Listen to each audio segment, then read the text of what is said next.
Hello, today I will be presenting the other Apple 35-watt dual USB-C power adapter. I'm late to the party on this one. I'm hoping it would get better with age. When the slim one was released, it turned out to be just another power adapter, but this form factor, which I saw a teardown of on another channel, got me intrigued because it is built completely differently. Can it be any good? I'm going to get into the weeds on this one and see what is good, bad, and maybe answer the question of why this adapter exists. I wanted to make this video because it's impossible to tell if this adapter is good from the case. Does it have a safety listing? What can it charge? What modes can it operate in? And how is the port sharing? Are some of the questions that will be answered in this video. Watch to the end to provide guidance on the next video. If you're new here, I try to answer the question, which power adapter do I want to get? These videos get technical, so hang on and always ask questions if you don't understand something. The performance is measured and compared to near competitors to see how each one stacks up. If you want to help out the channel, see the links on my webpage or in the description. Patreon is now live as well as the super button. Thanks to my current patrons and channel contributors. First, let's get this Apple power adapter opened up and see what we get. The packaging is very Apple, very easy to open and not much plastic. The paper wrap on the adapter is proving a bit tricky, of course. The box is well made and all paper. The adapter is the usual white plastic and it has two USB-C ports and a folding plug. The adapter is very attractive of dust though, which is not so nice.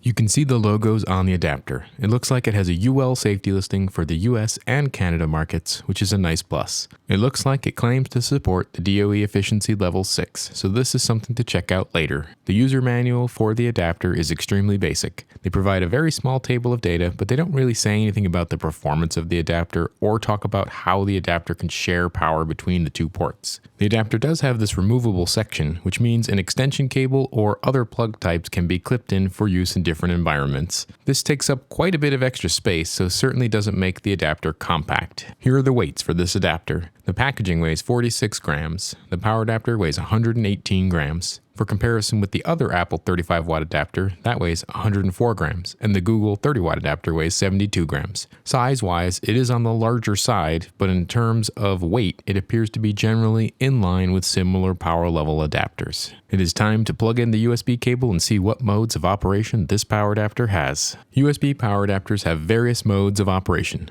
Basically, there are some core standards that exist like the USB power delivery specification, currently in the 3.1 edition. This provides guidance for the power output voltages and negotiation techniques for power adapters. There'll be a link to this down in the description, and Apple is a member of this standard organization. In this case, the Apple power adapter negotiates for power delivery modes of 5, 9, 15, and 20 volts on each of the ports. The power adapter does not have any programmable power supply or PPS modes. Let's put a load on this device and see how things look. It looks like the power adapter does reset on each plug and unplug of a cable, which means it will renegotiate the USB power. The power adapter does have even power sharing though, which is a unique feature as demonstrated here. For an adapter of this size, being able to deliver the 20 volt mode on both of these ports is also a nice plus. Most adapters will drop one port to 5 or 9 volts to keep the 20 volt mode on one port, or the 20 volt mode won't be available on either port. So this is a reasonably good start so far. The adapter has a few less modes, but it has good power sharing. Let's check out the top end performance and the efficiency in that mode. The next part of the efficiency standard, it looks like this adapter is about 91% efficiency in the highest power mode and runs about 86% in the lower mode. So it meets the average efficiency requirement of 88% and therefore meets the DOE 6 requirements. Nice. A power adapter has to behave a certain way during an overload condition. It is preferable that it not turn into a smoldering mess also. This can happen under several conditions. One is if you have a device that is trying to use more power than the adapter can supply. In this case, you want the adapter to not overheat and safely shut down. Another could be a short circuit in a wire. In terms of overload, all adapters behave a little differently. This adapter safely shut down at 45 watts, a generous rating, but not beyond reasonable. The power factor correction is a technique to consume AC power as efficiently as possible. The higher the power factor, the lower the comparable current, and therefore the lower the loss in wires and transformers that supply your power.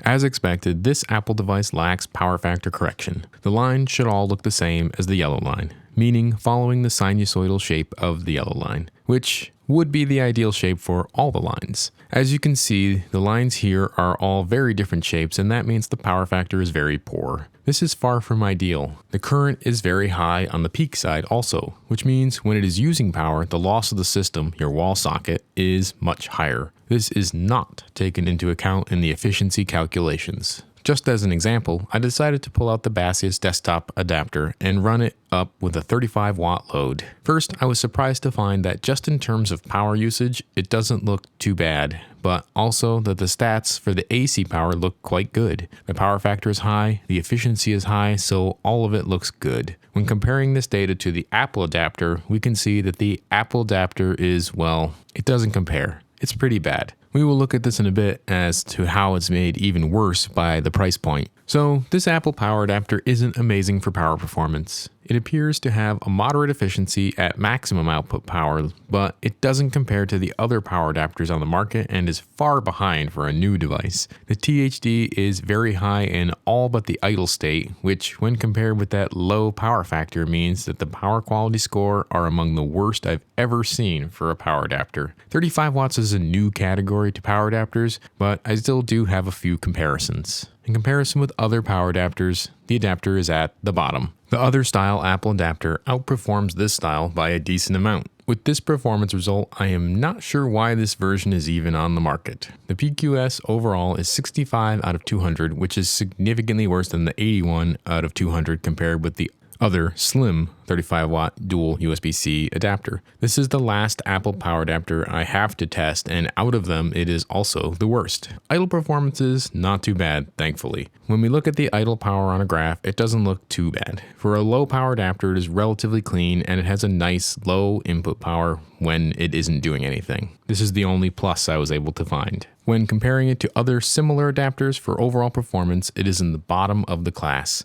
It isn't as efficient in the whole middle of the range, and it is very noisy and has exceptionally low power factor, which puts it in the bottom of the stack. Final notes. This power adapter is probably the first one I can say to not bother with. It looks like the other Apple 35 watt adapter is a champ compared to this thing. It is inefficient for charging a phone, and if you max out the output, it uses the AC power in a very non-effective way. It has the proper requisite safety listings, as do all of the Apple adapters, so not a surprise there. The price point though, for the amount of power adapter you get, is another point of contention. This adapter sits at the top of the price stack for the 35 watt adapters. $60 US is just too much. You can buy two Google 30 watt adapters or the Bassius 100 watt adapter for the same price or less. This power adapter also loses the design idea with the ports on the side, so it's just a normal adapter and it's bad. I don't expect power factor correction in a power adapter at this power level, so it is okay to lack this feature, especially when in comparison to everyone else at this power level.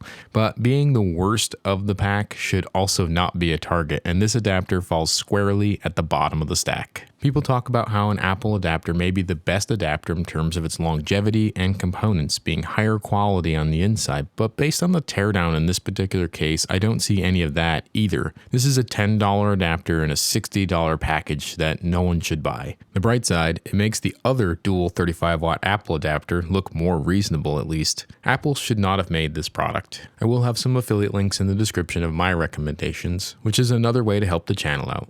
Thanks for watching. Next week's plan is to analyze and test the performance of a power bank. We will see how this compares with other power banks I've tested and what the major differences are. There will be a poll to vote on which power bank gets the video next. There's a calendar on the website linked in the description of upcoming videos, so check it out. The calendar is still being organized, so subject to change and more like guidelines. I have many more power adapters and power banks to get through. See you next time. Goodbye.